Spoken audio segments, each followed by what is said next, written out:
Amen. Praise God of Abraham, Isaac, and Jacob. And peace to everybody that's here in the name of Jesus.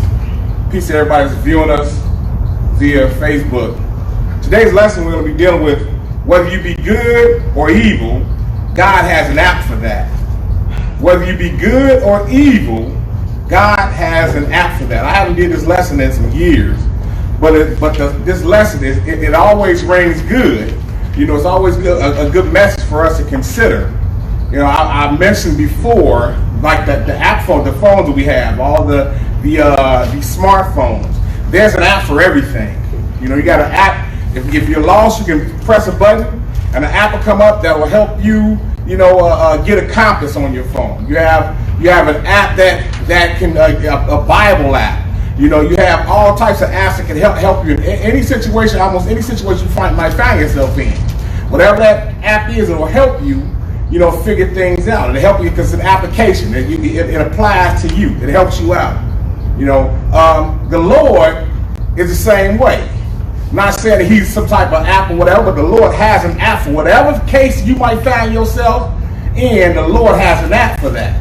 If you choose to be good, the Lord has an app for that. It's called getting into the kingdom of God.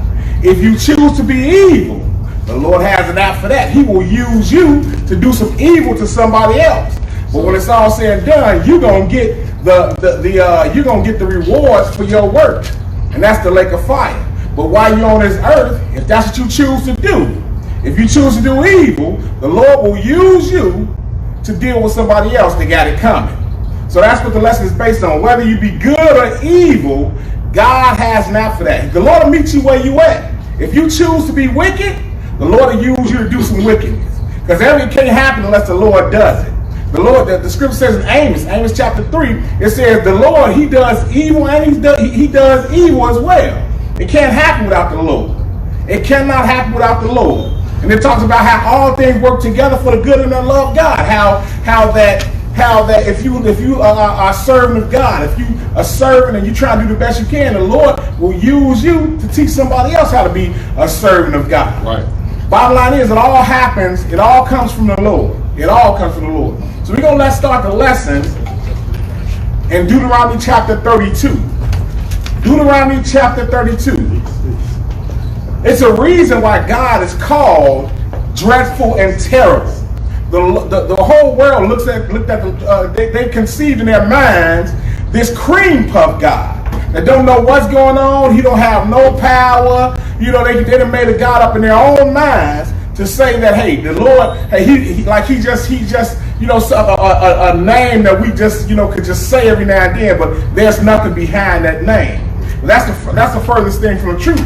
God will do you in because God is dangerous, and that's something that we always forget. We can forget if we're not careful. And the whole world, they forgot that this same God during the time of Noah, how the whole world was out of whack with the Lord, and he destroyed the whole earth. How did he do it? By drowning everybody. By drowning everybody and starting all over again with the sons of Noah. So let's get to the lesson. We're going to start the lesson with Deuteronomy chapter 32. Deuteronomy 32 and 39. Whether you be good or evil, God has an app for that. Pick it up in verse 39. Deuteronomy 32 and verse 39. Go ahead. See now that I, even I, am he, and there is no God with me. The Lord declared himself. He said, I'm he, and there is no God. There's no God with me. Go ahead. I kill and I make alive. He said he kills and he makes alive. This God in this Bible. Again, God is dangerous. And we should make sure that we walk with caution when we deal with the Lord. See, but the whole world is contrary, and they've forgotten that this same God destroyed all mankind at one time and saved 8 souls, which is Noah and his sons. Go ahead. I wound and I heal. Neither is there any that can deliver out of my hand. So he said, neither is there any that can deliver out of the Lord's hands. The Lord controls it all. The Lord controls it all. He calls the sun, and we're going to read that later. He calls the sun to rise on the good and set on the evil. He calls it all to happen. You can't do anything unless the Lord has some say-so about it. He said, see now, I'm he, there is no God with me. He said, I kill. See, if people don't pay attention to that, God will kill you. He said, I'll make alive. He can bring you back. He said, I'll wound and I'll heal. See, the Lord, he can do you some harm. And he said, neither is there any that can deliver out of my hands. And another place, I think it's in Proverbs or Psalms, he said, there is no counsel against the Lord. There is no counsel against the Lord. You can't go to your friend and say, the Lord is angry with me, I need you to help. No. If the Lord is angry with you, it is a wrap. You are in trouble. Because there's nobody that can help you, take you or deliver you from the Lord's punishment. Nobody can. If you cross the line with the Lord, know for sure, unless the Lord changes his mind, hey, guess what? You got it coming. You got it coming. Let's look at Isaiah 45. Isaiah 45. He's going to say it again. He's going to declare himself again. So, and again, see, we forget about this God and how dangerous the God of the Bible is because nobody is reading about the God of the Bible. They're making up gods in their mind. This God won't do you any harm, whatever. He won't do. If you saw a picture of Jeffrey Dahmer on TV, and just by chance she was sitting next to him in some restaurant, you know how dangerous Jeffrey Dahmer is. You're not going to sit there and just make friends. You're going to watch him with everything you got because you know what he was capable of doing. The Lord is even more so, he's even more dangerous. Because bottom line is, the Lord, he can kill you and then put you in the lake of fire later. We're afraid of the wrong things. Nobody's reading about the God of Abraham, Isaac, and Jacob. They know the good side, but they don't know the dangerous side. That's right. Isaiah 45, and pick it up at verse 5. Isaiah 45 and verse 5. Go ahead. I am the Lord, and there is none else. There is none else. Go ahead. There is no God besides me. He's the only one. Go ahead. I girded thee. Thou hast not known me. He said, though thou hast not known me. He said, I girded you, though thou hast not known me. Go ahead. That they may know from the rising of the sun from the west that there is none besides me. There is none besides you. He's pulling the strings. He's taking care of you. He's looking out for you. Because again, it cannot happen unless the Lord allows it. He gives you strength. He gives you wisdom. Everything comes from the Lord. He said from the west, and that there is none besides me. Go ahead. I am the Lord, and there is none else. There is none else. There is none else. Go ahead, verse 7. I form the light and create darkness. He said, I form the light and create darkness. Go ahead. I make peace and create evil. He create evil? Yeah. Yeah, he creates evil. He allowed Satan, he went contrary, and guess what? The Lord still uses Satan today. Maybe he don't use him in a capacity that he used him in the beginning, but Satan went his own way, but he's still a tool for God. He's still a ministering spirit. He still is. He said, I form the light and create darkness. I make peace and create evil. Go ahead. I am the Lord, and I'm sorry, brother. I, the Lord, do all these things. He said, I, the Lord, do all these things. See, we tend to blot out how the Lord will create evil. How the Lord will do evil to you. How the Lord will allow something to happen to you if you cross the line with the Lord. People ask, well, why did that happen? Why didn't good people get shot on the street? The Lord allowed it. The Lord allowed it. How can a person get shot 10 times and live, and somebody else get shot 1 time and die? The Lord allowed it. The Lord allowed it. How is it that somebody can get into a car accident and get up and walk away where somebody else can get hit in the head with a rock and die? The Lord allows it. The Lord allowed it. The Lord allowed it. So again, the question that you need to ask is, why is it the Lord allowed that car to run that person over, or that rock to be thrown so hard that it killed that person? See, that's what you need to be asking, because the Lord allowed these things to happen. The Lord got an app for them. We said whether you be good or evil, the Lord has an app for that.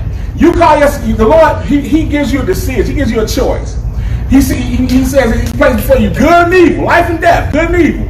You got to choose one. But whatever capacity that you choose, guess what? That's what the Lord that's the way you choose to walk. You make sure you walk in that way, and the Lord can use you. You choose the other side of things, evil. Guess what? You doing evil. The Lord said He created evil. So now He's going to use you to do some evil stuff to somebody else that has it coming. Because bottom line is, it all comes from the Lord. It all comes from the Lord. When we understand these things, when we understand that the Lord does all these things, we know who to appeal to in our time of trouble. We know who we need to appeal to. We don't need to appeal to our boss if we're in trouble. If our boss is angry with us, the Lord can give you favor. You go to your boss, you ask him, you go to your boss, you have a problem with your boss, whatever, hey, and your boss act like he can't change his mind, guess what? You appeal to the Lord. Because it talks about how the heart of the king is in the hands of the Lord. The Lord, He puts it in people's minds, seals their thoughts, so that way they know which way how to deal with you. But you got to make sure that you do your part first. Let's go to Matthew now. Matthew chapter 5. Matthew chapter 5. You know, before we go to Matthew 5, you can hold your hand there. I did want to read that scripture I quoted earlier. But it's in Proverbs. Proverbs 21. I didn't put this in a lesson, but it's good for reading still. Proverbs 21. And we're going to read verse 30. Proverbs 21 and verse 30. Go ahead when you get there. There is no wisdom, no understanding, no counsel against the Lord. There's no wisdom. If you can get the wisest person to try to get you out of trouble with the Lord, that ain't gonna work. He said, no understanding, nor counsel against the Lord. Nobody can help you if the Lord is angry with you. Nobody can. All you can do is basically grin and bear it. Because bottom line is, the Lord, you done got to deal with the Lord, and the Lord is gonna deal with you. And there's no change in His mind unless He wants to change it Himself. But you got to make sure that you do your part. You got to make sure you repent and do your part. And that's the only way that maybe the Lord show you some mercy if you find favor in His sight. But you still have a part to play in that. Now let's go to Matthew. Matthew chapter 5. The best you can do is play your part. Do your part.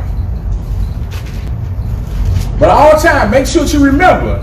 Keep in mind all the time that guess what? You have a God here. We have a God that has a record of things that He's done to people that displeased Him, and He has a record of things that He's done to people that He has a record of people that displeased Him, that they did evil. The Lord did them in, and then He has people that walk righteously, and He has a record of that here. But Matthew chapter 5, and pick it up at verse 44. Matthew 5. And verse 44. Go ahead.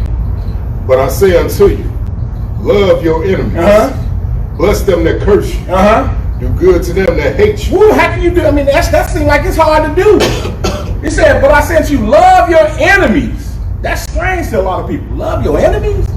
They hate you. They doing you in. How can you love somebody that hates you? The Lord said, do it.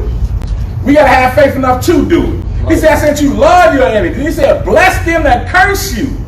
You know, we have a record of when Shimei, after David's own son Absalom was after him trying to take his life, and Shimei, he was on the run from his own son, and this Israelite Shimei was cursing David. And David let him off the hook. He said, I'll let him curse. Let him curse. When he had the power to send one of his people over there to cut his head off. But he didn't do that. He said, bless them that curse you. And he said, do good to them that hate you. So we got to change our way of thinking. Because when we understand these things, and we know what the Lord is capable of doing, you play your part, and you know the Lord got your back, it's easy to deal with things. Even though we get bent out of shape a lot of times, hey, you got to have some control over that. Because you got to know that the Lord is going to take care of it in the end. He said, do good to them that hate you, pray for them which despitefully use you and persecute you. So that's that's asking a whole lot, but not really when you know that God He already got that person on record. He's already dealing with it. Verse 45. That ye may be the children of your Father which is in heaven. For He maketh His sun to rise on the evil and on the good, and setteth rain on the just and on the unjust. You see that? The Lord is in control of everything. Nobody gets bound to the Lord. Nobody does. You know, he said he making the sun to rise on the evil and on the good. You wonder how people live so long and they've been evil all their lives. How is that? Make you scratch your head like this person is just wicked, but yet they get up every day and everything is fine. You know, their kids are all right. It talks about that in Psalm 73. How they just doing good. The wicked are doing good and so well. You know, but then you have people that are striving. You know, you have people that trying to serve God, and it's rough for them. But in the end, we know in Psalm 73, he talks about how they gonna pay for it in the end. Right. The Lord is just letting them go ahead on by. And it seems like they're getting away, but they getting by. They not getting away. Bottom line is the Lord, he sees it all. And that same person that's out there doing wicked, his case is probably the Lord is allowing him to do wicked, so that all those people that the Lord want to pay, he's using him to pay them with. And then when the Lord is done with him, guess what? He out of here. He's out of here. And when we understand that, it's good for us. It causes us to calm down. And I've seen that time and time again, when all of a sudden you see the wicked here, because you're talking about how the wicked flourish, and then you look up and it's like he's grasped, his time has come, and he cut off. All of a sudden. See, we need to keep those things in mind. Just do your part. Do your part and know that the Lord got it. That's all you can do is your part. And in the end, the Lord take care of it. The Lord will take care of it. Because again, the Lord, he's using them all. Everybody is pretty much a chess piece on the board. And the Lord is the master player. Let's look at Genesis now. Let's look at an example. Genesis chapter 28. Genesis chapter 28. You choose to do wicked, guess what? You know, and nothing has happened to you so far. Hey, the Lord got you. He got your number. That's what you should be afraid when nothing has happened to you. You know you deserve it. A lot of times I've done stuff in my past. I mean, some crazy stuff, and it's like I got away with it. I'm like, wow, I got away with that. It's amazing. They didn't see me. They didn't see that happen. I did that. You know, the Lord saw it. The Lord saw it. They didn't have to see it. The Lord saw it. But then, a little bit later, somebody did some wickedness to me, and they was think the same way I thought. I got away with that. I did that to him. Yeah, because the Lord allowed them. He used them to do me in, just like I did something to somebody else. But in the scheme of things, if you don't repent, the Lord's gonna give you the big prize. He's gonna cut you off. Genesis chapter 28, and pick it up at verse 1. Genesis 28 and 1. Go ahead. And Isaac called Jacob, and blessed him, and charged him, and said unto him, Thou shalt not take a wife of the daughters of Canaan. Now this is Jacob. Isaac is getting ready to send his son off, Jacob, to get him a wife. And he he said, hey, don't take a wife of the daughters of Canaan. Go ahead.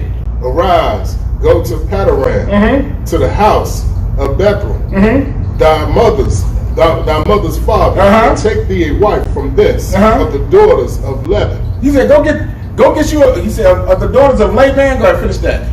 Thy mother's brother. So go get you a wife of your uncle. Go get you one of your cousins, because it was confident to marry within the family. So he said, go get that. He said, don't take a daughter of don't marry none of these Canaanites around here. Go get you one of your cousins and marry them. Go ahead, verse 3. And God Almighty bless thee, and make thee fruitful, and multiply thee, that thou mayest be a multitude of people. Now you would think that since he's getting one of his cousins, one of his relatives to marry, and he getting it from his mother's brother, his own uncle, you would think that it's gonna be a little, it's gonna be some mercy there. His uncle ain't gonna do him in. He ain't gonna seek to do him in. But we're gonna see that's not the case, because again, evil can come from anybody. Right. It don't matter. Genesis chapter 29. Genesis chapter 29, and pick it up at verse 1. Go ahead.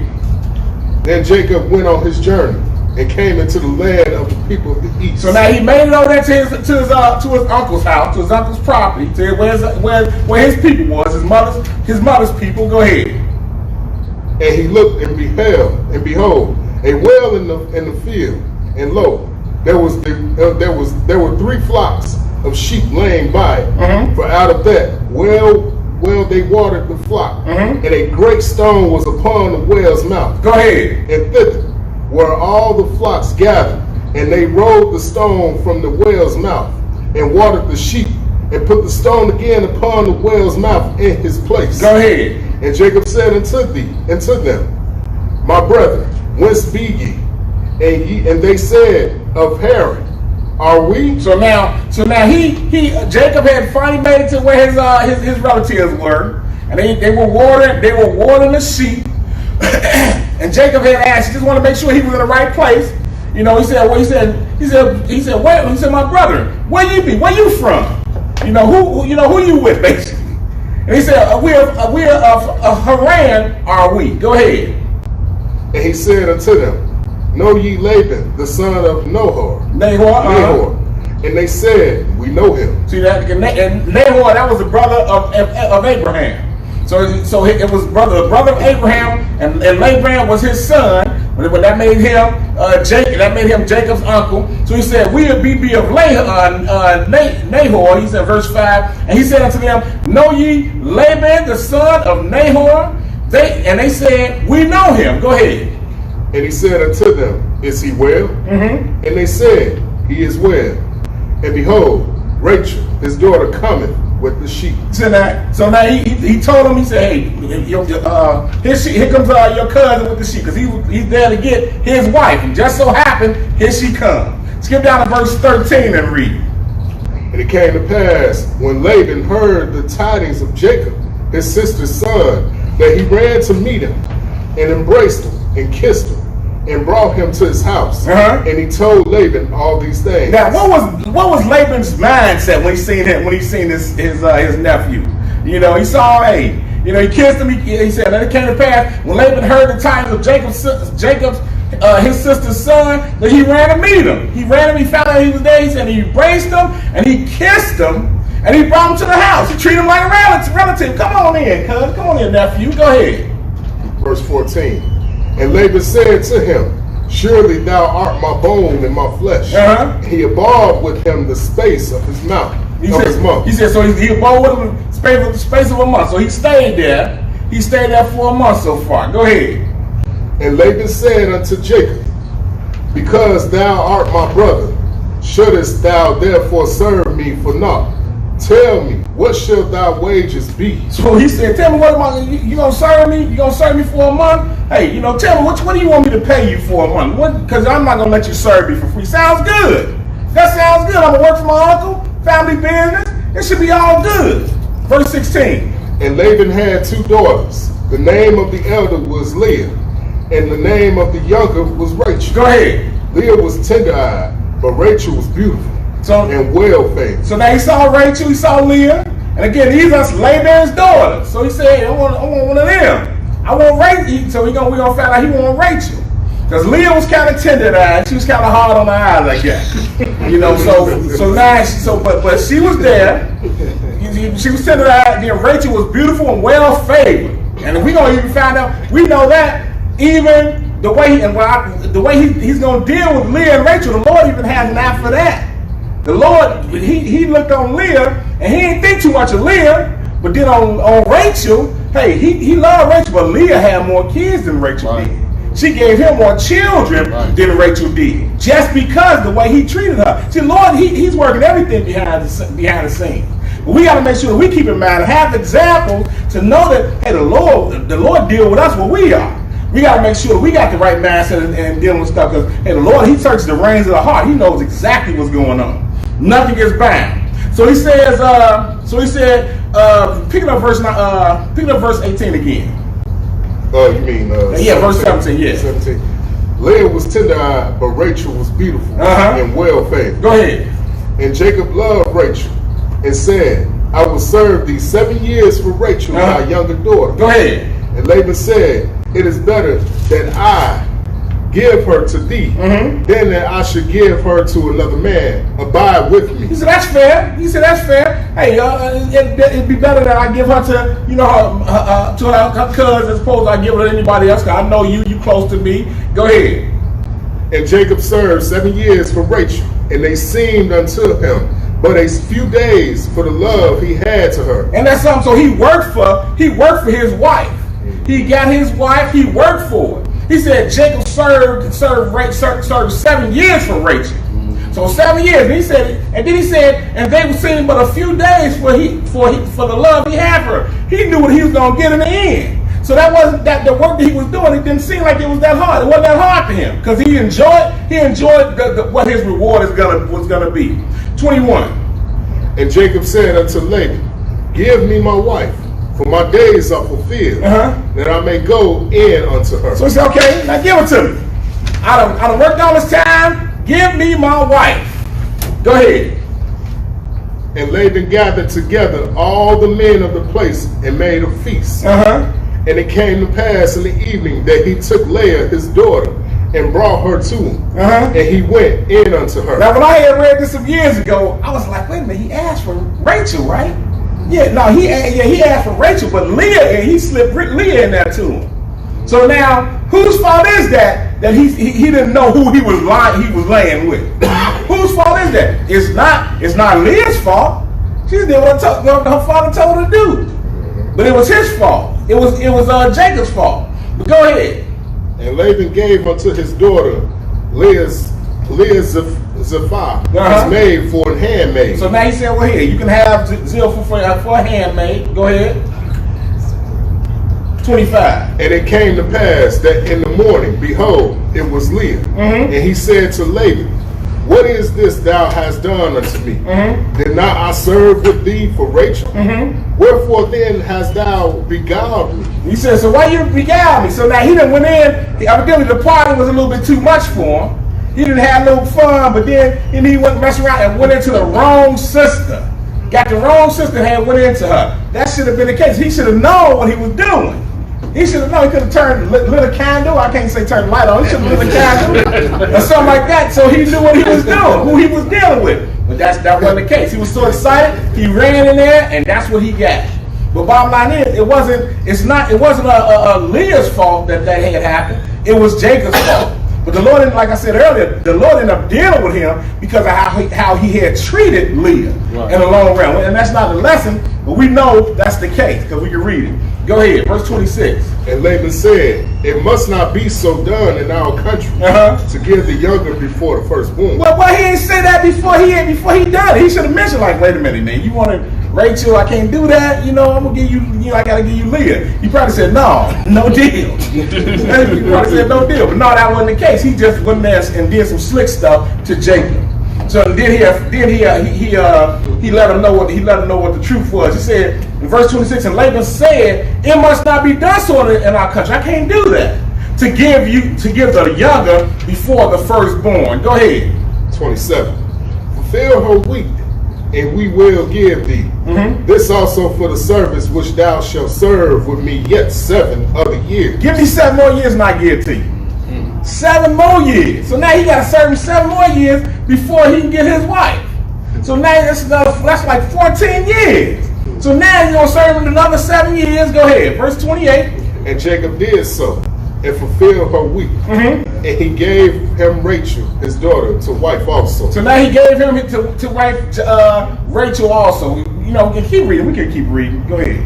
And Laban gave to Rachel, his daughter, Biliah, his handmaid, to be her maid. Right, so now he's saying that Laban gave to Rachel his daughter Bilhah, his handmaid, to be her maid. So he gave Leah got her maid Zilpah, and then he gave Rachel Bilhah, the handmaid, for her to be a handmaid. We know all 4 of them going to end up being Jacob's wives anyway. But verse 30. And he went in also unto Rachel, and he loved also Rachel more than Leah, and served with him yet 7 other years. And when the Lord saw that Leah was hated, he opened her womb, but Rachel was barren. You see that? The Lord had dealt with him, the Lord had dealt with Leah by opening up her womb, opening up and giving her more kids. But Rachel didn't have none. Because the Lord said, hey, you want to treat her like that? It wasn't her fault what you did. It wasn't her fault. You should know what you was doing. So now I'm gonna open her. You mistreating her. So I'm gonna let her have some kids back. I'm gonna let her have some sons. Go ahead. And Leah conceived and bare a son, and she called his name Reuben. For she said, surely the Lord has looked upon my affliction. Go ahead. Now therefore my husband will love me. See, she trying to please her husband by having sons by her husband. But again, that's off the Lord. Because the Lord, he got it after the way you've been mistreating her. See, the Lord has the same thing when it comes down to us when we do stuff to our wives that we don't have no business doing. You know, the covenant was made between us and our wives. And a man or woman makes a covenant. Hey, he said, till death do us part. So you got to love. Now she got to become one flesh. You got to treat her just like you would treat your own flesh. We're gonna read a little bit about that later. But if you mistreating her, the Lord's gonna deal with you. The Lord's gonna deal with you, and it's gonna be a headache for Jacob. Go ahead. Verse 33. And she conceived again and bare a son, and said, because the Lord hath heard that I was hated, he hath therefore given me this son also. And she called his name Simeon. See, she knew her husband didn't like her like he did his other wife Rachel. But again, the Lord see it. And that's why I said earlier, hey, you just do the best you can. Do your part. And the Lord will work everything else out. You still got to do your part. You have people you have like wives say, no, he over there, he act crazy over there, so I'm act crazy over here. No, I ain't gonna do nothing but get your head busted. And vice versa.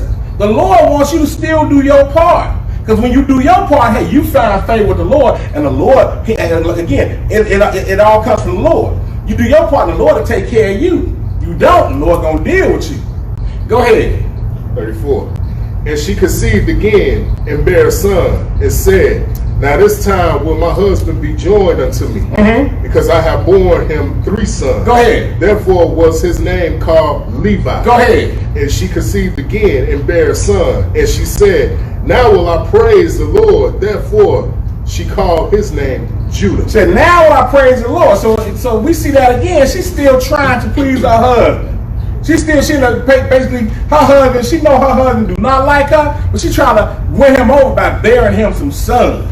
Let's go right to Genesis chapter 30 now. Genesis 30, and instead of picking it up at verse 22, we're just going to read from the top. Genesis chapter 30, and pick it up, start reading at verse 1. Go ahead. And when Rachel saw that she bare Jacob no children, Rachel envied her sister, and said unto Jacob, give me children, or else I die. Now she feeling a certain way about Jacob. Like, man, what is this? Like he got some control over that. But again, it's all coming from the Lord, because the Lord has an act for the way Jacob was mistreating his other wife. The Lord is dealing with her, because again, Jacob was wrong for what he was doing. It ain't her fault. He messed around and had a little bit too much to drink at the party and laid down and went into the wrong woman. That wasn't her fault. It was his. Verse 2. And Jacob's anger was kindled against Rachel, and he said, am I in God's stead? Who have withheld me from thee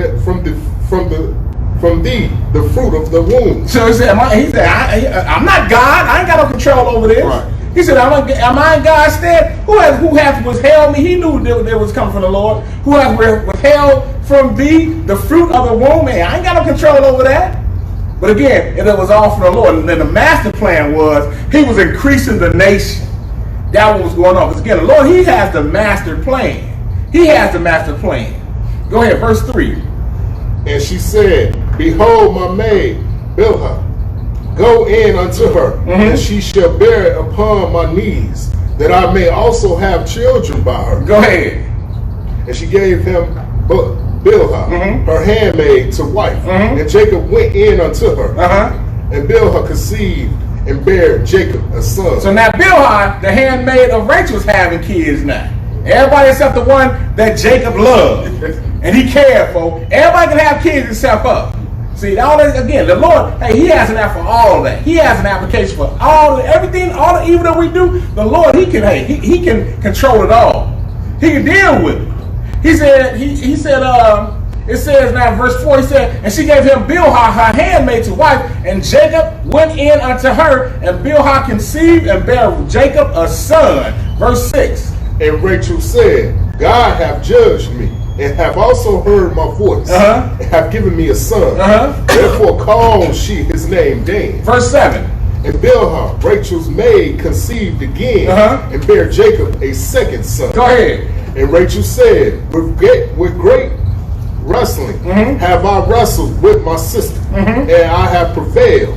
And she called his name Naphtali. See, so now she using her handmaid in her stead, basically. So now she had kids. Rachel still ain't had no kids yet. Go ahead. When Leah saw that she had left bearing, she took Zilpah, her maid, and gave her Jacob to wife. So now Leah like, oh, you want to play that game, huh? Go ahead. And Zilpah, Leah's maid, bare Jacob a son. And Leah said, Troop cometh. And she called his name Gad. And she called his name Gad. So now they're going to keep going back and forth. And eventually they're going to have, between all four of the handmaids, they're going to have 12 sons. But now let's go back to, let's skip down to 22. Genesis chapter 30 and verse 22. So we saw how the Lord had dealt with Jacob and Leah, and Jacob and Rachel. Rachel didn't have no kids, but as soon as she wanted to, but Leah was having kids left and right. And we do know, if we continue to read, that the one Jacob loved, Rachel, she had kids, but when it was all said and done, she died in childbirth.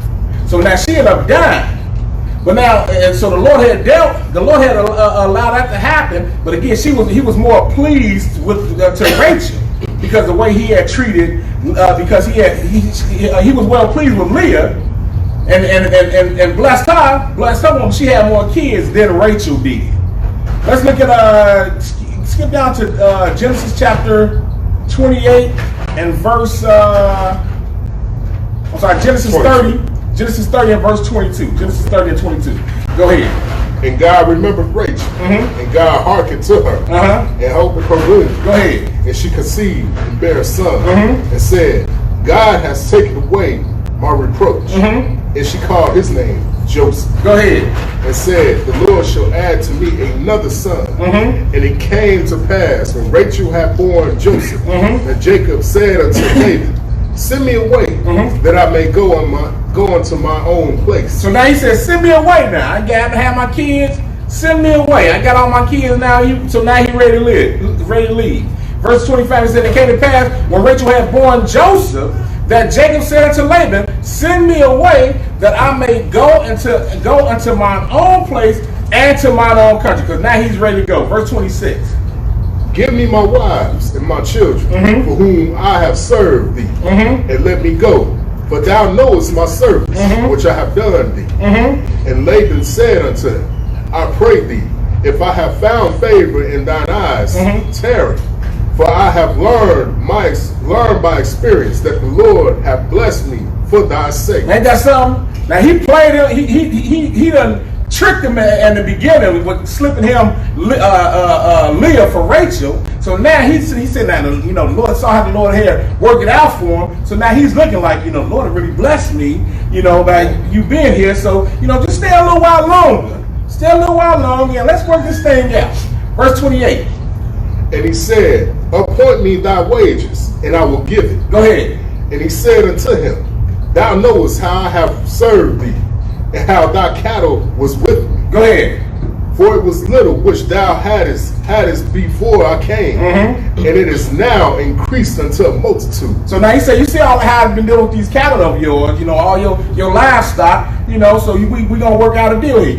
I can, I have expertise in raising livestock. So let me tell you what I can do, what I need you to do for me. Go ahead.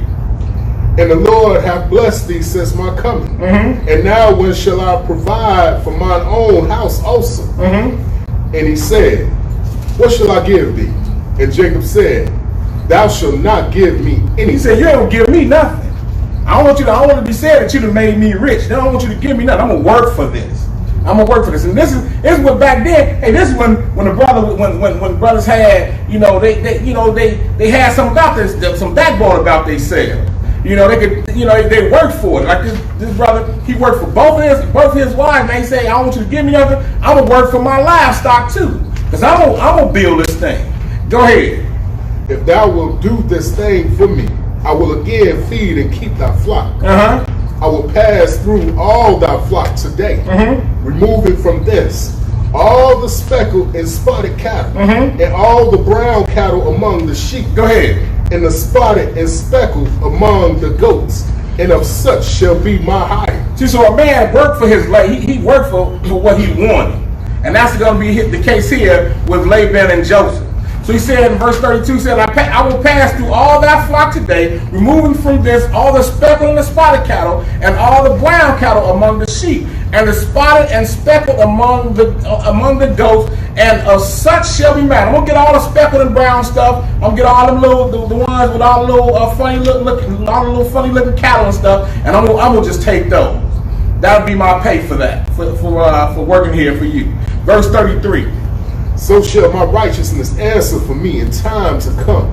When it shall come from my hire before thy face. Every one that is not speckled and spotted among the goats and brown among the sheep, that shall be counted stolen with me. Go ahead.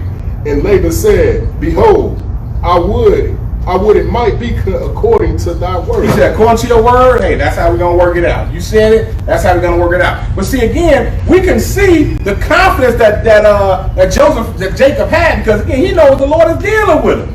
So he can say that in confidence. And that's the same way we should be able to look at things. When we see the Lord is with us working stuff out, we shouldn't have to be worried and stuff like that. Although we dealing with the flesh, stuff happens, but we shouldn't be so worried and everything about what tomorrow might bring, or how this might go, how that might go. As long as we do our part with the Lord got it all. He got it all worked out. The same way we see the example of how when Jacob got there, he didn't have nobody with him. He didn't have none with him. But at this point, he got 11 sons and 4 wives. And now he's getting ready to get some livestock out of the deal. So because the Lord, he's orchestrating it all behind the scenes. The Lord's working it out. Even though Laban is wicked and trying to pull the wool over his own nephew's eyes, the Lord see it, and the Lord's working behind the scenes. Verse 35. Go ahead. And he removed that day the he-goat that were ring-strapped and spotted, and all the she-goats that were speckled and spotted, and everyone that has some white in it. Go ahead. And all the brown among the sheep, and gave them into the hands of his sons. Go ahead. And he set 3 days' journey betwixt himself and Jacob. And Jacob fed the rest of Laban's flock. So now he took his, went this way, and now he worked on Laban's flock over here. So now, verse 37.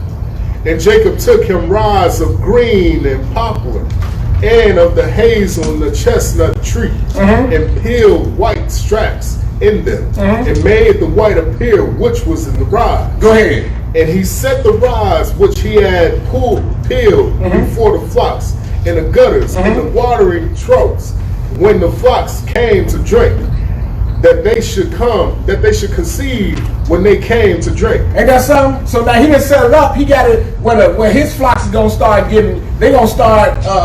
having more babies. His livestock and his flock is gonna start increasing. His flock is gonna start increasing, and he's gonna get richer, more and more. He's gonna get more and more wealthier. Verse 39.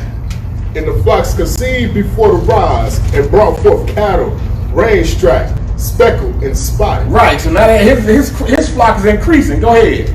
And Jacob did separate the lambs and set the faces of the flock towards the strange strap, and all the brown in the flock of Laban. And he put his own flocks by themselves, and put them not unto Laban's cattle. See, now the Lord has given him wisdom to get his flock, so his flock is increased. He's getting wisdom on how to deal with this thing. And he's getting richer, because it all comes from the Lord.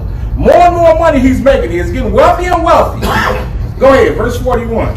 And it came to pass, whosoever the stronger cattle did conceive, that Jacob laid the rod before the eyes of the cattle and the gutters, that they might conceive among the rods. So now he took the stronger ones and he had babies out of them. Go ahead. But when the cattle were feeble, he put them not in. So the feeblers were Laban's, and the strongers Jacob. So the strongest were Jacob. The stronger were Jacob. The stronger cattle was Jacob's, and the sicker ones were Laban's. Now Laban, he's trying to work it out. Well, he's gonna get over, but that's not gonna be the case, because again, the Lord, he's orchestrating it all. The Lord has an app for the way Laban mistreated his nephew, and he's working it out. The Lord is working it out. Verse 43. And the man increased exceedingly, and had much cattle, and maid servants, and men servants, and camels, and asses. See, he increased. For all that Laban had did to him, the Lord saw it all. See, we ain't got to get bent out of shape when stuff happens to us. You know, when people are doing stuff, mistreating us and doing all these things, hey, we're going to do just like the scripture say, pray for them that hate you and spitefully misuse you. You're going to treat them right. You're going to do the best you can for them. I mean, your flesh will say, no, you should give them a good kick. No, don't give them a good kick. You do what the Lord said do. You play your part. You do what you're supposed to do, and let the Lord take care of the rest of it. And he will, just like we see in this example of Laban and Jacob. Let's go into verse Genesis 31. Genesis chapter 31 and 1. Genesis 31 and 1. Go ahead. And he heard the words of Laban's son, saying, Jacob hath taken away all that was of our fathers, and that of which and of that which was our fathers hath he gotten all this glory. Now he's getting a side eye from Laban's sons now. He's getting a side eye because again, they got all the sick cattle. They got all the sick sheep and stuff. They getting all the sick and feeble livestock. And now his sons, Laban's sons, looking at him like, why is that happening? But we know why, because the Lord is dealing with them. So now they're looking at Jacob kind of evil. Verse 2. And Jacob beheld the countenance of Laban, and beheld, I was not toward him as before. Right, so he said Laban beheld the countenance of Laban, because now Laban giving him the evil eye now. He giving him the evil eye. He said, Jacob beheld the countenance of Laban, and behold, it was not toward him as before. Because at the beginning, we saw how when Laban saw Jacob, he ran to him, he kissed him. Hey, good to see you. I'm glad to see you. Welcome, nephew. Welcome. Slipped the daughter, the ugly daughter on him, and then and made him work 7 more years, a total of 14 years for both his daughters. So now his countenance is changing because again he wasn't blessed out of that. Laban wasn't. Laban getting the short end of the stick now because he tried to give it to Jacob, and the Lord flipped the thing around on him. Verse 3. And the Lord said unto Jacob, return unto the land of thy fathers and to thy kindred, and I will be with thee. Ain't that something? He said the Lord said. Jacob didn't make it up in his mind. He said the Lord said return to the land of thy fathers. I'm done here. I did enough to Laban. Because again, Laban sought to do his own nephew harm. He said, the Lord said to Jacob, return unto the land of thy fathers and to thy kindred, and I will be with thee. Verse 4. And Jacob sent and called Rachel and led her to the field unto his flock. Go ahead. And said unto them, I see your father's countenance, that it is not towards me as before. He said, your father ain't smiling at me no more. I think he want me to leave now. I think he ready for me to leave. He said unto them, I see your father's countenance that is not toward me before. Your father mad at me. You know. He said, but the God of my father has been with me. The Lord, he knew that the Lord had worked it out for him. So again, we need to make sure we consider that at all times. When we see the Lord's hand, just a little example when you see the Lord's hand, just hold on. The Lord is working it out. He's behind the scenes. That's all you need is a little bit of, just a little faith.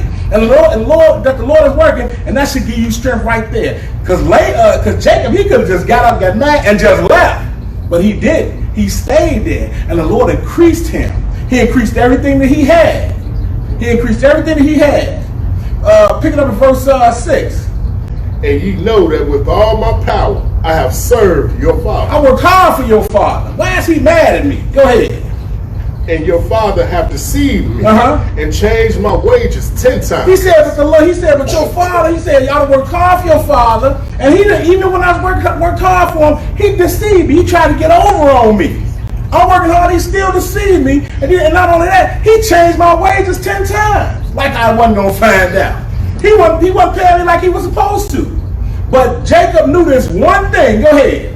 But God suffered him not to hurt. He said, but the Lord didn't let him hurt me. The Lord flipped the script. The Lord flipped the script. So again, it don't matter whether you be good or evil. The Lord has an option. Whichever way you decide to go. Laban decided to do that to his own nephew. So the Lord had dealt with him just how he was. You want to be tricky and all this other stuff? I'm going to use your own trickery to help your nephew get rich. And I'm gonna make sure I'm gonna put you in a ditch. And your nephew, he gonna walk out of here straight. Because again, it all comes from the Lord. It all comes from the Lord. And we realize that, we recognize that, it should give us a little peace about our situation. Verse 8. If he said thus, the speckle shall be thy wages, then all the cattle bear speckle. And if he said thus, the range tract shall be thy height, then bear all the cattle range tract. Thus God hath taken away the cattle of your father and given them to me. So when they agreed that it should be one way, and then Laban saw that it was working out for him, he flipped the script. No. Now I want it to be this way. You know, I want you to have these over here. And when it turned out to be that way over there, and Jacob still was getting straight, he said, wait. Now this way over here. You got all that over here. You just gonna be like this. And no matter which way he went, the Lord still dealt with him. The Lord, because the Lord was putting him in a situation just based on what he did to his nephew. Go ahead. And it came to pass at the time that mine eyes and saw in a dream, and beheld the rams which leaped upon the cattle were range strapped, speckled, and gristled. Right, so he said it came to pass at the time that the cattle conceived, that I lifted up mine eyes and saw in a dream, and behold, the rams that leaped upon the cattle were ring straight and speckled and gristled. Go ahead. And the angels of God spake unto me in a dream, saying, Jacob. And I said, here I am. See, it all came from the Lord. It all comes from the Lord. Because the Lord gave him wisdom so that he knew how to raise that cattle and how to get over, basically. Verse 12. And he said, lift up now thine eyes, and he see all the rams which leap upon the cattle are range strapped, speckled, and gristled. Go ahead. For I have seen all that Laban doeth unto thee. See, that's all you need is just a little bit. The hand of the Lord is working in it. He said, I seen what Laban been doing to you. I seen it. So I'm gonna make sure I'm gonna do him in. You just do what, but Jacob, he didn't get mad. He just kept doing his part, and the Lord showed him his hand, and it gave him some strength not to leave. And that's the same way, because the Lord, he don't change. He don't change. He's the same way. Go ahead. That was it? Yeah. Okay. Let's look at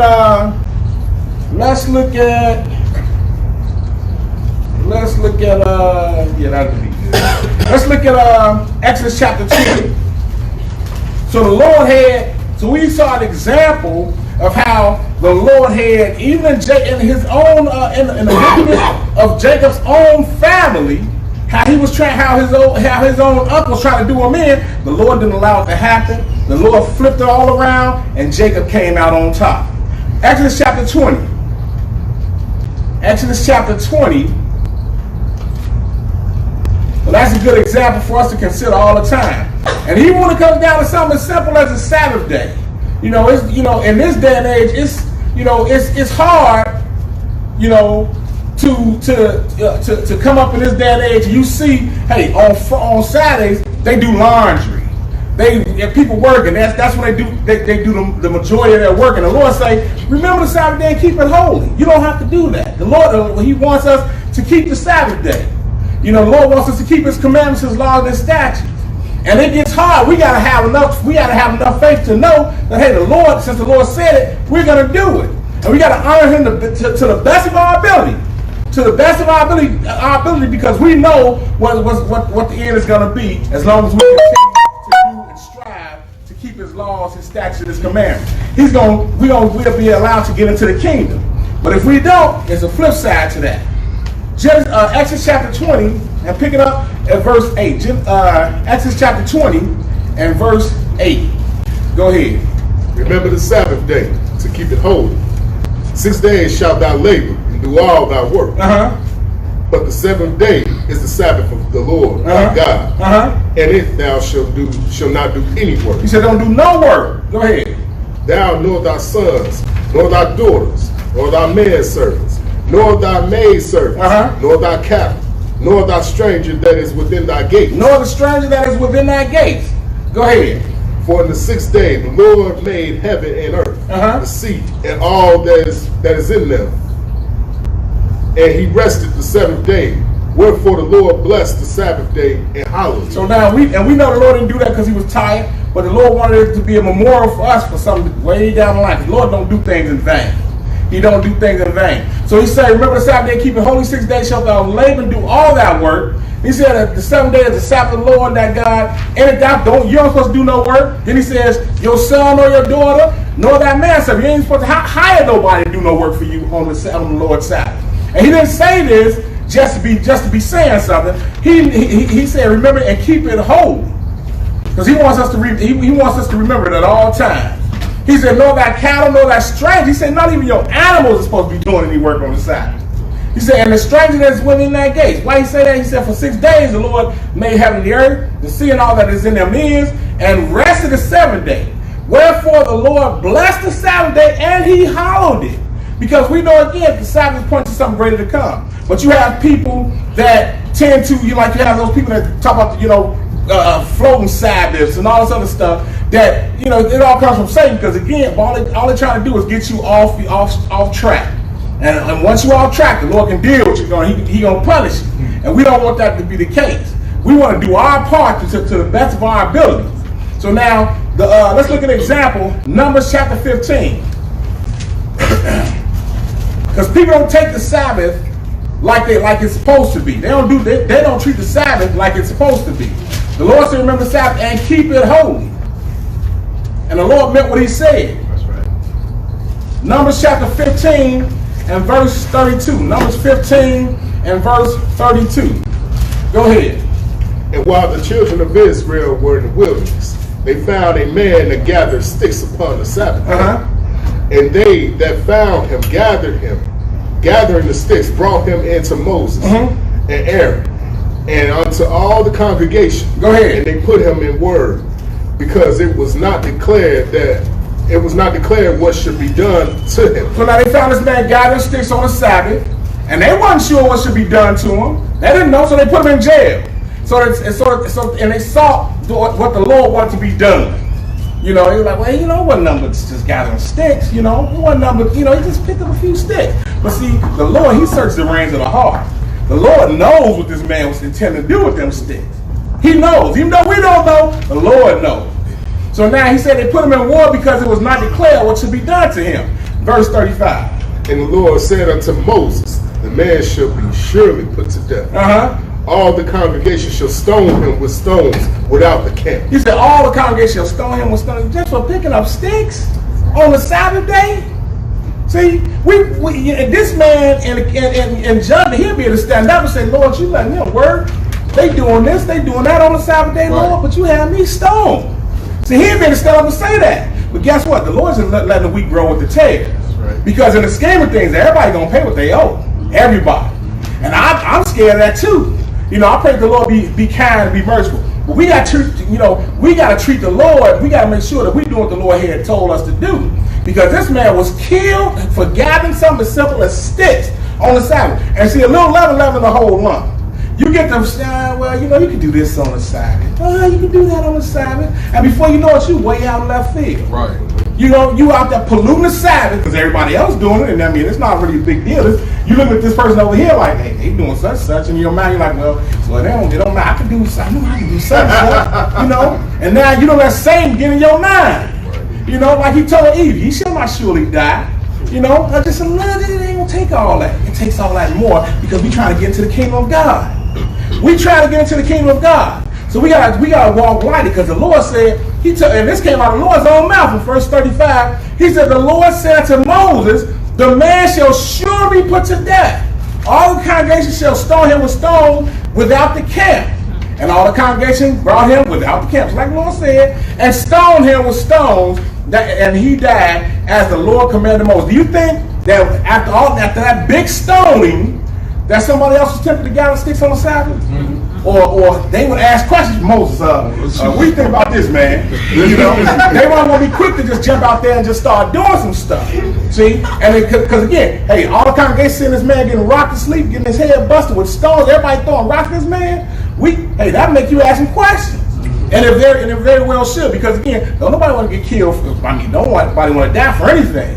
But when you do this, you offend the Lord, guess what? Hey, who's to say that man's gonna get up in the resurrection? We don't know. Right. See, we don't know, and that's a chance that we take. We need to consider all those things. That man had he for whatever reason he chose to go out there and do that. The Lord saw it, and the Lord had an act for that. It's called death. Stone him with stones that he died, and that's what happened. Let's look at Ephesians now. Ephesians chapter 5. See, the Lord will meet you where you at. You choose to go contrary to the Lord. He used that man as an example of how serious the Sabbath was. As an example. And all Israel looked at that, and I'm pretty sure they weren't so quick to pollute the Lord's Sabbath again. See, we gotta remember what we're doing it for. You stay around, you stick around for a while, and stuff get to be, you find yourself going to the rigmarole. And that's how I say the word. I said, well, it's just you already heard that before. You don't take all that. You've been around for a while, and all of a sudden you start getting watered down. You gotta be careful. And that's for everybody, myself included, everybody. Ephesians chapter 5, pick it up at verse 25, read Ephesians 5 and 25. Go ahead. Husbands, love your wives, even as Christ also loved the church and gave himself for her. So now he said, husbands, love your wives. See, so the Lord even has an app for you if you don't. What if you decide you don't want to do that? Just like Jacob had mistreated Leah. The Lord looking out for Leah just based on how Jacob was doing her. He said, husbands, love your wives, even as Christ also loved the church and gave himself for it. The Lord died for the church, didn't he? He died for it. Go ahead. That he might sanctify and cleanse it with the washing of water by the word. Go ahead. That he might present it to himself, a glorious church, not having spot or wrinkle, go ahead, or any such thing, but that it should be holy and without blemish. That it should be holy and without blemish. Verse 28. So ought men to love their wives as their own body. He said you're supposed to love your wife just like you love your own body. You ain't gonna smack yourself in the mouth. Don't smack your wife in the mouth. You ain't gonna stand in the mirror and say you a stupid. What some people do. You crazy, such. You ain't gonna say that to yourself. Don't cuss your wife out. He said, so ought men to love their wives as their own bodies. Just like your own body. You ain't gonna break your finger, you ain't gonna break your arm, don't break your wife's arm. You don't smack her and all that. You ain't gonna do those things to yourself. Hey, don't do it to your wife. You ain't gonna mistreat your wife. You ain't gonna, verbally abuse her. You ain't gonna verbally abuse yourself. Don't do it to your wife. Go ahead. He that loveth his wife, loveth himself. So based on how you treat your wife, that's how you feel about yourself. If you love your wife, you love yourself. If you hate your wife, you hate yourself. It all goes together. Verse, go ahead, keep going. Verse 29. For no man ever yet hated his own flesh, but nourished and cherished it, even as the Lord, the church. So the Lord, he said, no man ever yet hated his own flesh, but nourishes it and cherishes it. You ever stub your toe? That's the worst experience you can have. Something and it's the pain that pauses, that little millisecond that you know is coming. You stub your toe. That's your own flesh. If you could have watched that corner of the bed or whatever, you would have moved your foot out the way. You'd have been meticulous and not putting your foot on that corner. It's the same way with your wife. Hey, don't mistreat your wife. That hurts you bad like that. Hey, the Lord says, hey, don't mistreat your wife, because when you mistreat your wife, it's just like you stubbing your own foot. Or when you hurt your wife, it's like you hurting yourself. And the Lord see it all. So what is the application that the Lord has for when you do mistreat your wife? What is that? Let's look at Malachi chapter 2. You finished that, right? Yeah. Malachi chapter 2. See, because the Lord he see it all. And again, we can look at the example of how what happened with Jacob and Leah, what happened to Jacob, Leah, and Rachel. And Rachel, she ended up having two sons but her last son, Benjamin, she had him, she died. Malachi chapter 2, and pick it up at verse 13. Malachi 2 and 13. Go ahead. And this have he done again, covering the altar of the Lord with tears, with weeping, and with crying out, and so much that he regarded not the offering anymore. Go ahead. Or receiveth it with good will at your hand. So now you got something else going on. You're trying to make an offering to the Lord, but you got so much going on because you're being punished for so much. You're going through so much stuff. Hey, you crying and all that, you can't even offer up to the Lord, right? Because you're going through so much stuff. Why is that? Why is that? He said, you could, this have you done, again, covering the altars of the Lord with tears and weeping and with crying out. You in need. You need the Lord to help you out. But what you understand is, hey, the Lord's the one that's allowing that to happen to you. There's the application that the Lord is putting on you, or the act that the Lord has for you, because you are mistreating your wife. You mistreating them, and the Lord see it. Just like he saw when Laban, when Laban was trying to get over on Jacob. It's the same way. It's the same way. Verse 14. Yet ye say, wherefore? Because the Lord hath been witness between thee and the wife of thy youth. The Lord see it. You know that little, when you wrong, when you know you wrong, and you trying to cover it up by striking up an argument, and you bogus, you know you wrong, but you need to change the conversation, or you doing stuff you know you shouldn't have did or whatever, and you mistreating your wife, and because all of a sudden that she's right and you wrong, you know, the Lord see, and the way you mistreating her, he said, yeah, because what, yeah, ye say, wherefore? Because the Lord has been witness between thee and the wife of thy youth, against whom ye have dealt treacherously. Go ahead. Yet is she thy companion and the wife of thy covenant. Remember, you had made a promise to her. Right. It's the same way in this day and age where they married today and they divorce tomorrow. That's crazy. See, like they just made a covenant. They think they just made a covenant between them. Like he made a covenant to her and she made a covenant to him. Guess who was watching all of that? The Lord was. The Lord, he expects us to keep our word. But see, we get so caught up in what we doing to each other, we forget we've made a promise to our God. And he expects us to keep that. He expects us to keep it. It don't matter, you know, that she makes you mad today or whatever. Guess what? You might smile again tomorrow. And if you do her right, guess what? The Lord will make sure that you smile again tomorrow. But if you mistreat her, you do her wrong, you should be fearful. You should be fearful. Go ahead. Verse 15. And did not he make one? And did he not make one?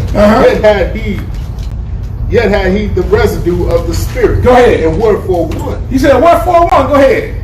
That he might seek a godly seed. Well, that he might seek a godly seed, because that's what it's all about. Having a godly seed, being fruitful and multiplying and replenishing the earth. And like he said to Adam and Eve. You know, that's what it's all about. You know, go ahead. Therefore take heed to your spirit, and let not deal treacherously against the wife of his youth. He said you better think about what you're doing. When you dealing with your wife, you better think about what you're doing. I'll be afraid. Sometimes my wife get me mad. I'll be like, man, she probably watching too. I get angry, and I'll be like, you know. But I'm careful because I know, hey, that anything can happen tomorrow. And I need the Lord to all I can do to please the Lord, so that way I don't mess around and down the road something happen to me and the Lord don't hear me when I pray. I want the Lord to hear me when I pray. So I want to hedge it back. How am I going to hedge it back? I'm going to make sure I treat my wife right. I know if I do her right, the Lord might show me some mercy later. You know, so I try to keep that in mind the way I deal with my wife. I try to keep that in mind. A lot of times, hey, you know, she might do some wrong or whatever, and I feel she's been wrong, but guess what? What I'm looking at, hey, I'm going to suffer myself to be defrauded. This one, I'm just going to put this in the L's column today. You know, and I'll make it up tomorrow. But the Lord allowed me to make it up later. But see, if I take enough L's, and then the Lord see like, you know, now all of a sudden she want to get puffed up, the Lord going to deal with her. See, I ain't got to worry about it, you know, and the Lord will show me some mercy. And we grow, and the years go by, and years go by, and then time goes by, and you learn how to deal with each other a lot better, because it gets better. I always say that, and I try to tell people, when you get married, when you first get married, you're not going to take an apple seed outside the backyard, throw it in the ground, and tomorrow get some apples off the tree. That's not going to happen. What are you going to do? You care about that tree. You want to eat some fruit later. So you're going to plant that tree. You're going to make sure you dig out all the plants, all the weeds and all that. Make sure you clean it up, keep the weeds from around it, water it. It's going to grow a little bit. You're going to keep doing it, working. And eventually, you're going to eat fruit from that tree. You got to do your marriage the same way. The very same way. Because in this day and age, you look at the billboards going down the expressway, they say, hey, get divorced in 24 hours. You know, you ain't even been married for 20 hours. You know, but that's what they doing. That's what they doing. And the Lord, he don't like that. He hates divorce. Right. Let's look at, you finished it, right? Yeah. Let's look at Genesis chapter 3 now. So now we saw the Lord said, husbands, through the mouth of Paul, he said, the Lord said, you know, husbands, love your wives as Christ loved the church and gave himself for it. Let's look at the wife now. Genesis chapter 3. Genesis chapter 3. When the Lord had handed out the punishment, he ended up for eating of the fruit of knowledge of good and evil, believing what Satan had told them. He handed out that punishment. This was the punishment he gave Eve. Genesis 3 and verse 16. Go ahead.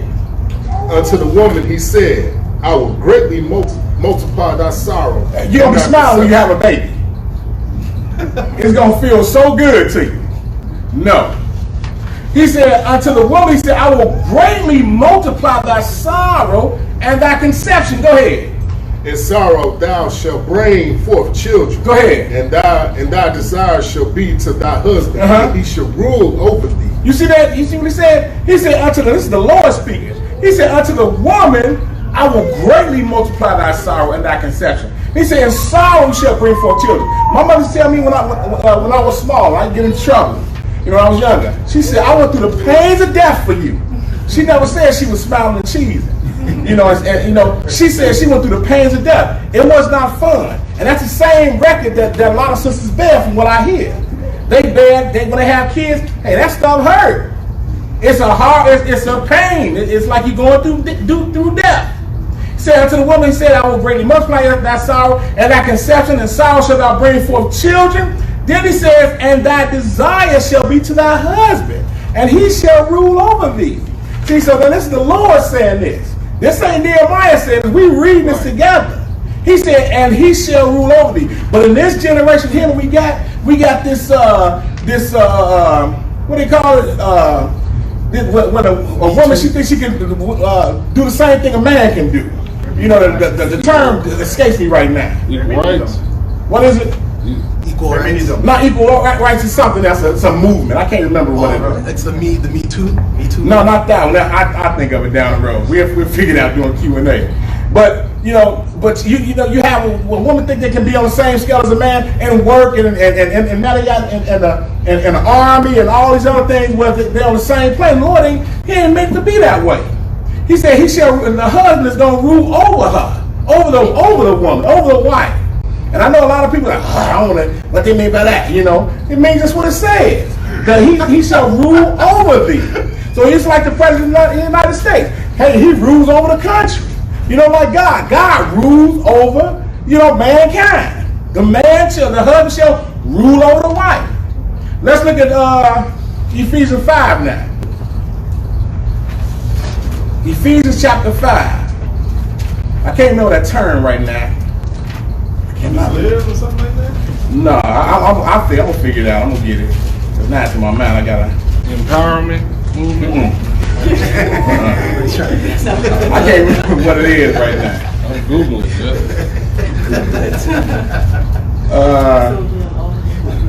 it. Ephesians chapter 5 and pick it up at 22. Ephesians 5 and 22. Let's see if that changed now. Ephesians 5 and 22. Go ahead. Wives, submit yourselves unto your own husband. Ooh. As unto the Lord. That's people look there like, what? What you mean? That mean what it say it mean. And if you're trying to serve the Lord, he expects you to know what it means. He expects you to know. Because this is what he said do. This is what he said, because everybody has to play a part to play. And if you don't play your part, just like we saw how the husband, if when he mistreats his wife, guess what? He got to answer to the Lord. He has to answer to the Lord. Same way that the woman has to answer to the Lord for not doing her part. It says, read that again, Ephesians 5:22. Go ahead. Wives, submit yourselves unto your own husbands as unto the Lord. As unto who? The Lord. The Lord. You got to submit to your husband just like you submit to the Lord. That's what the scripture says. But see now, when you hear when people get married, they say, when they throw the word obey in there, it's like a dirty word. But then in the same mouth they say they believe in God. But if you believe in God, you should believe in this and understand that in the scheme of things, the Lord, He has an app for if your husband mistreats you. He has an app, and we can read it with Abigail and Nabal. It's all types of examples that we have, but that's where your faith kicks in. Because the husband, you said, husband, love your wives as Christ loved the church. And what did Christ do for the church? He died. All you have to do is submit to your husband. He has to die for you. The husband has to die for you. So now you have people saying, hey, they want to die. You want to die for your husband? You know, the Lord said He has to give. He has to love you like Christ loved the church and gave Himself for the church. You just do your part, and the Lord will take care of the rest. He'll take care of the rest. He will take care of the rest. Because the last thing I want to do, again, is just, is mistreat my wife, and the hammer drop, and I'm in trouble, and I need the Lord. But in the back of my mind, the Lord is bringing back to my remembrance what I did. The folly I done did, and now the rubber is getting ready to meet the road, and my bill has become due. I don't want that to happen. So what am I going to do? I'm going to do the best I can to treat my wife, love my wife, do what the Lord said do, and the Lord's going to take care of the rest of it. Same way a woman should, a wife, her husband. The same way. Because again, we trying to serve the Lord. That's all it's about. Wives, submit yourselves to your own husband as Christ, to your own husbands as unto the Lord. Verse 23. For the husband is the head of the wife. See, nowadays they're trying to flip that around. You know, when a man stay at home and a wife going to work, and now she the head, and he he the stay at home. That's all upside down. Everything is messed up now. Everything. When this don't even matter anymore. You know, and people cringe when they see this and when they hear this. Well, what if my husband is this? And what if my husband is that? Let the Lord deal with your husband. He can deal with him. The Lord can find everybody that's wicked and deal with them. We can't do that. He can. And we should trust the Lord enough to do that. And on top of that, now you have people that have just got into a situation and now they're married. You got to deal with. You got to play the hand that you've been dealt. You know, we a lot of times we set ourselves up in situations, and now all of a sudden we found out, hey, we don't really like that person like we thought we would, like we thought we did. See, but you still got to play the hand that you dealt. You know, and that's a hard pill to swallow, but the Lord said it. So now that you're there and you trust the Lord to flip the hand, to flip your husband's mind, or turn your husband around, or vice versa, you trust the Lord to turn your wife around, because you got some crazy wives and some crazy husbands. Everybody crazy nowadays. You know, but you got to do your part. So he said, verse 23, for the husband is the head of the wife, even as Christ is the head of the church. Go ahead. And He is the Savior of the body. And He's the Savior of the body. Go ahead. Therefore, as the church is subject unto Christ, so let the wives be to their own husbands in everything. In some things.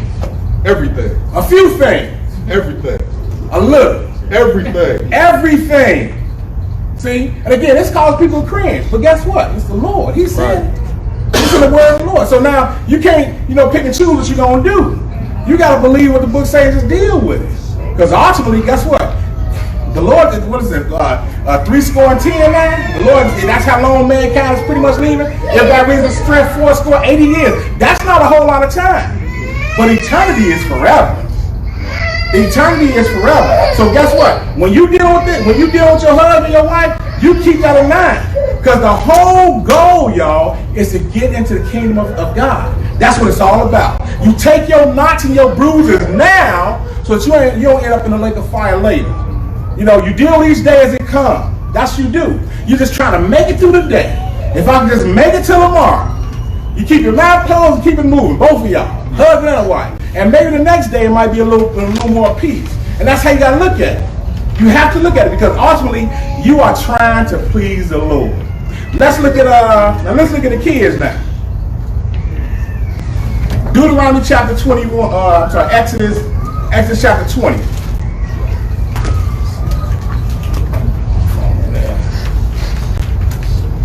Exodus chapter 20. Again, that caused a whole lot of people to cringe, but guess what? You either gonna serve the Lord or you not. That's how it is.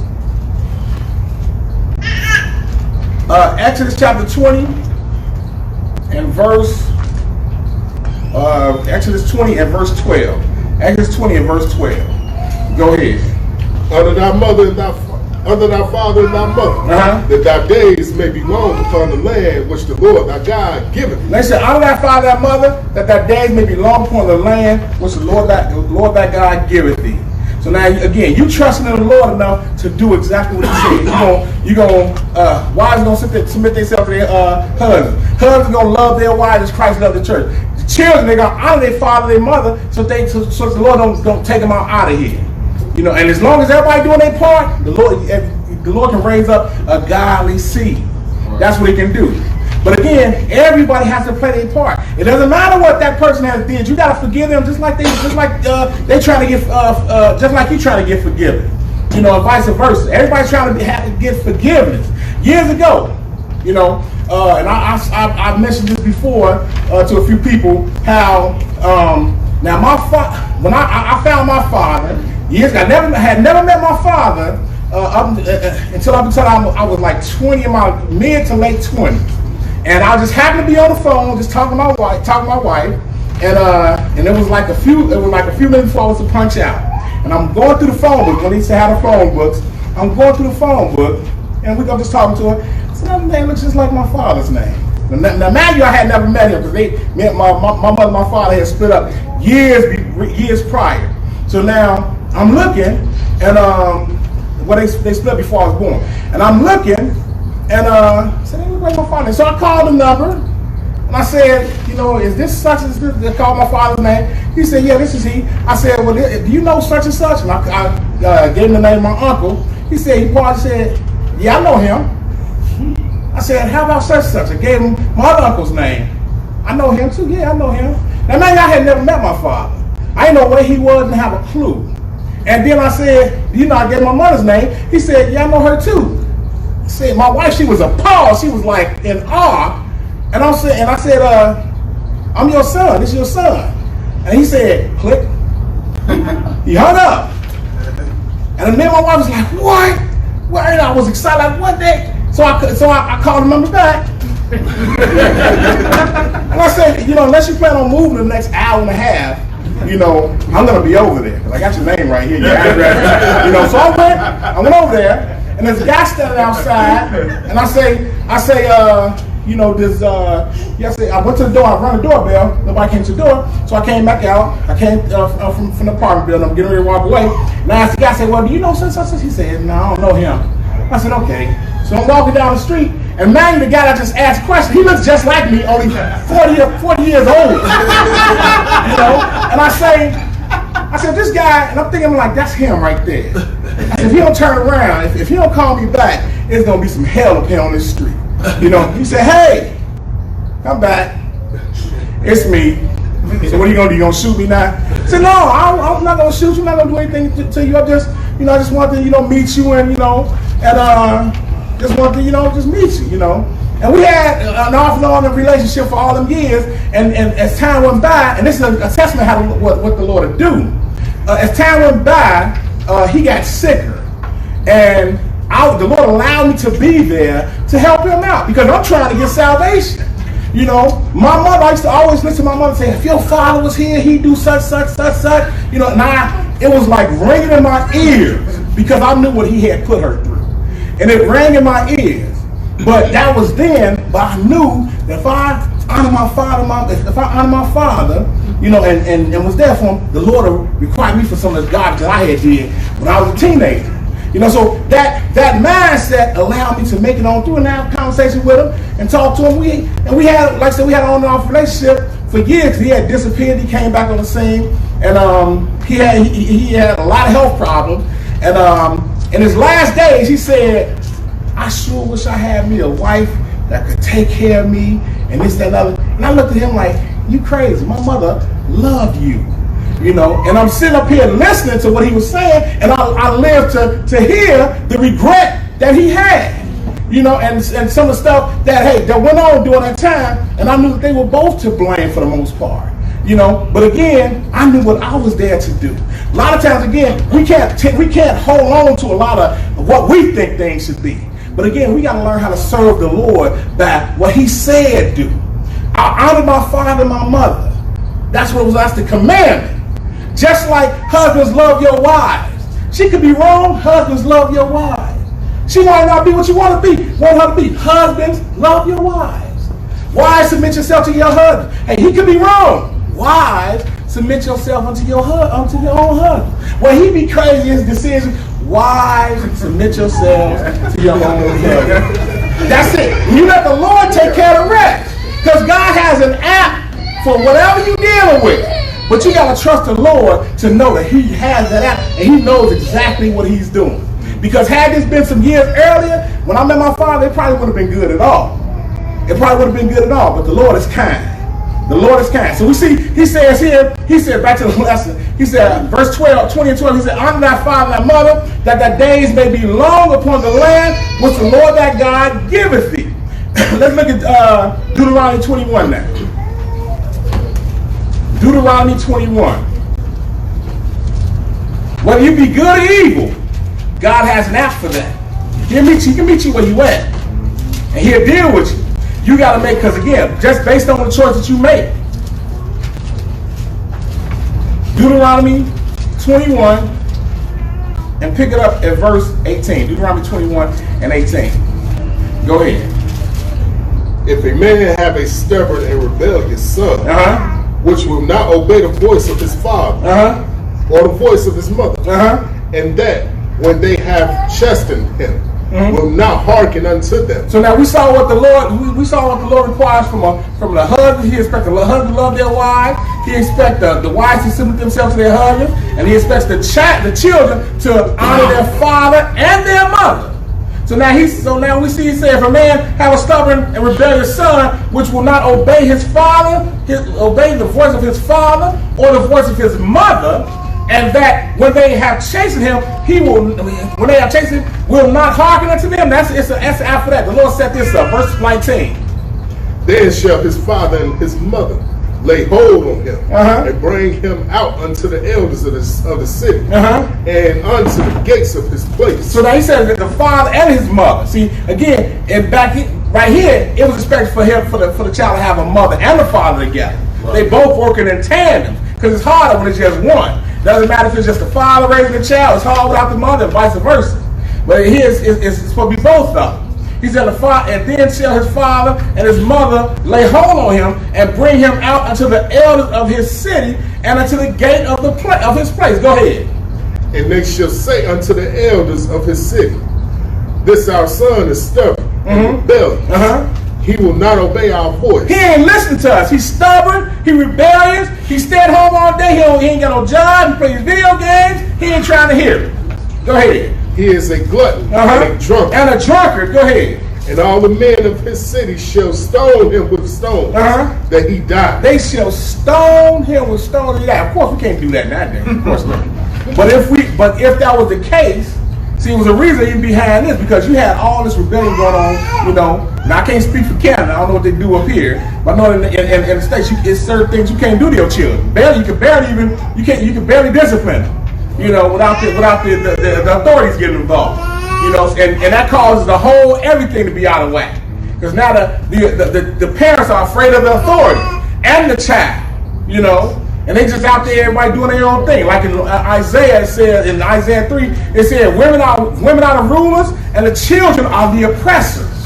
So now you got that going on. But that wouldn't be the case if we had this going on. If we would have sinned and got kicked out of our land.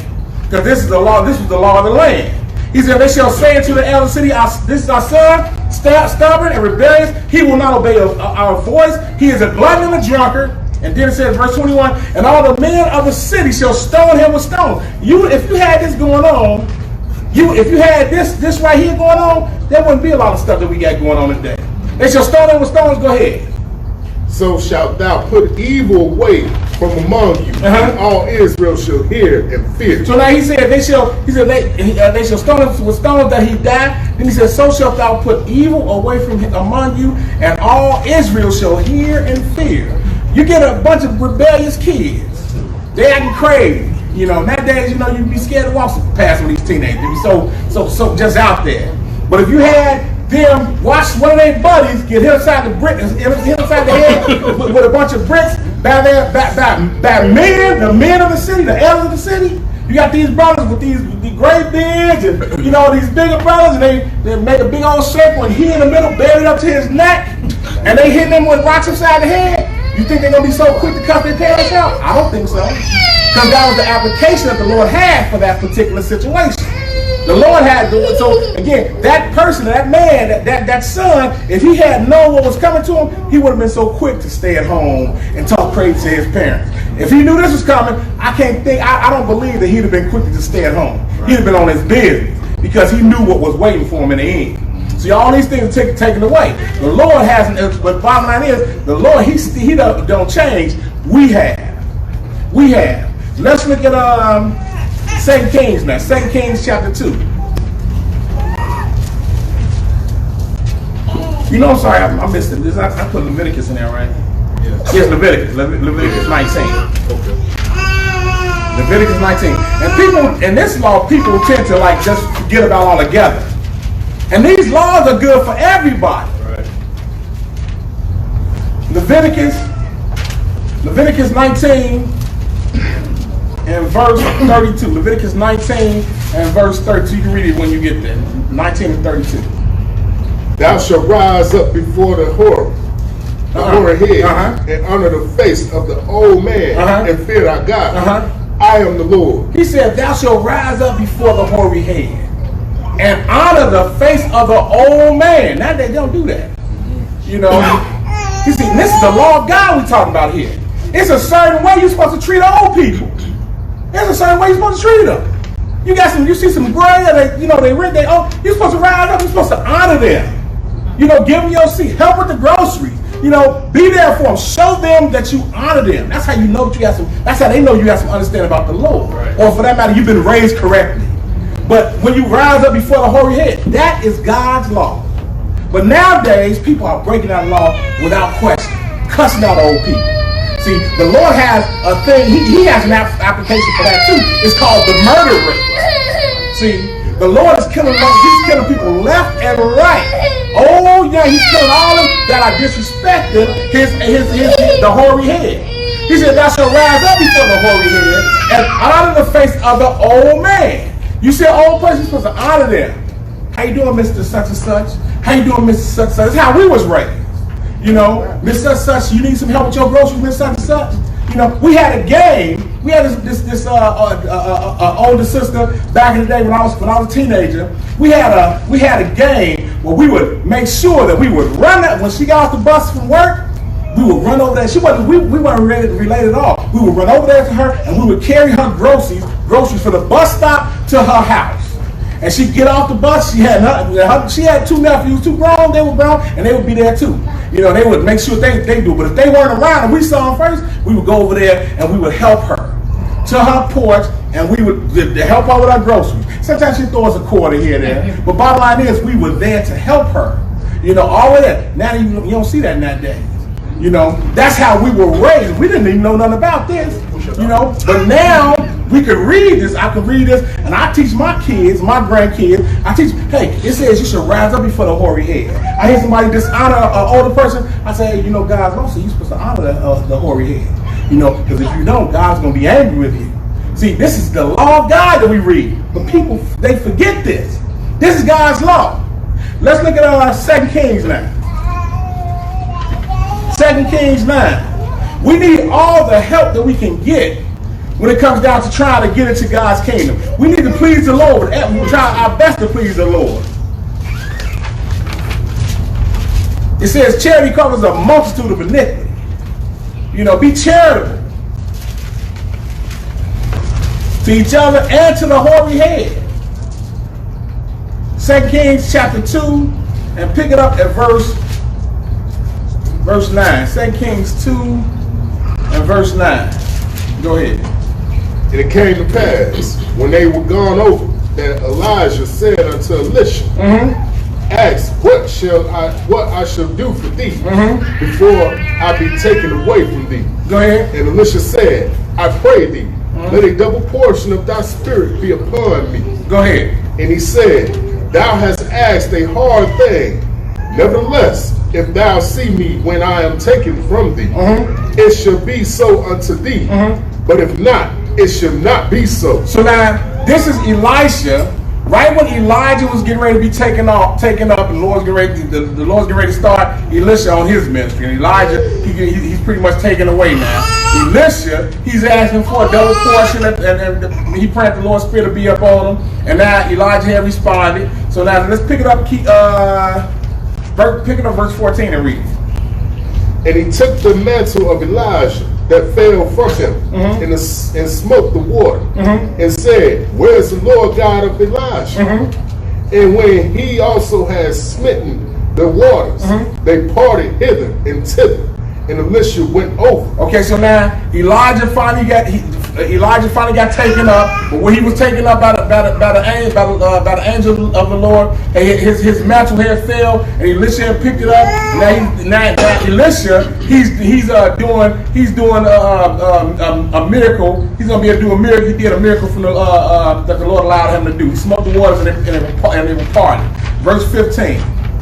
And when the sons of the prophets which were to view at Jericho saw him, they said, the spirit of Elijah doeth rest on Elisha. And they came to meet him and bowed themselves to the ground before him. So now they bowed themselves to the ground before Elisha. And there's a prophet that's doing this. They bowed to the ground before Elisha because they already knew. Everybody knew Elijah was getting ready to be taken away, and they would tell Elisha, "Hey, you know your master gonna be taken from you today," and all of them knew. He said, "I know." Elisha did. So now it happened. So now he has Elijah's mantle, and he did a miracle, and now they giving honor to Elisha. Skip down to verse 23 now. 23 said. 2 Kings 2 and 23. Okay. And he went up from this unto Bethel. Now he's doing all these miracles. And in another case, he had changed the waters from bitter to sweet. Go ahead. And as he was going up by the way, there came forth little children out of the city. So now he's still traveling, and he's coming past some kids. He's coming past some little children, he passed by. Go ahead.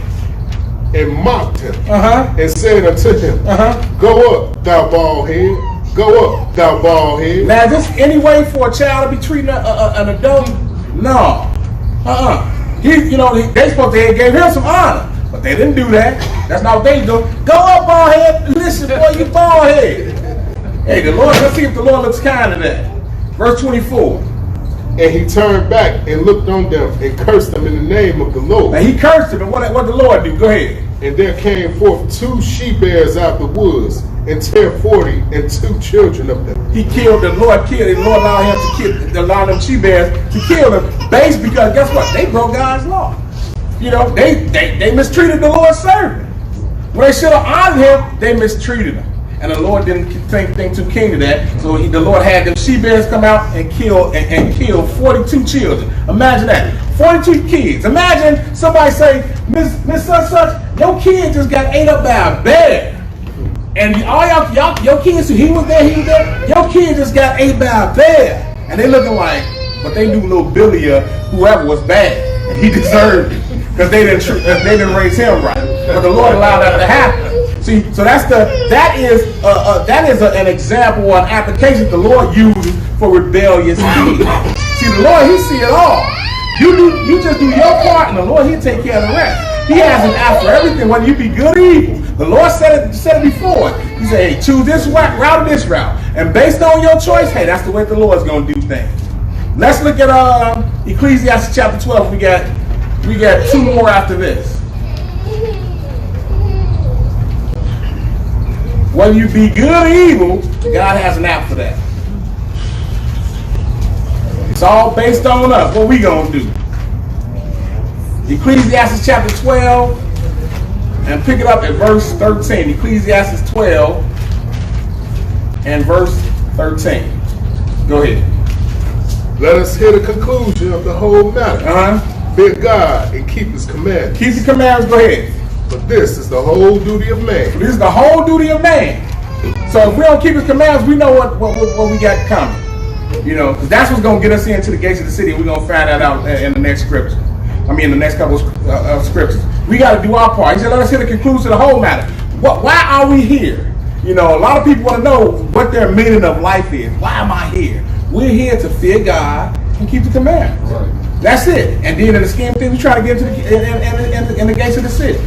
Fear God and keep His commandments, for this is the whole duty of man. Verse 14. But God shall bring every work into judgment with every secret thing, whether it be good or whether it be evil. Whether it be good or whether it be evil. You think you might skate now or whatever? I keep doing. I ain't gotta get away so far. Hey, Lord, he can get you on the end. You do what you need to do now. He said, for God shall bring every work into judgment, because He sees it all. Just because He haven't gotten you yet, it don't mean He don't got that checklist. You probably got 1 or 2 checks before He knock your head off.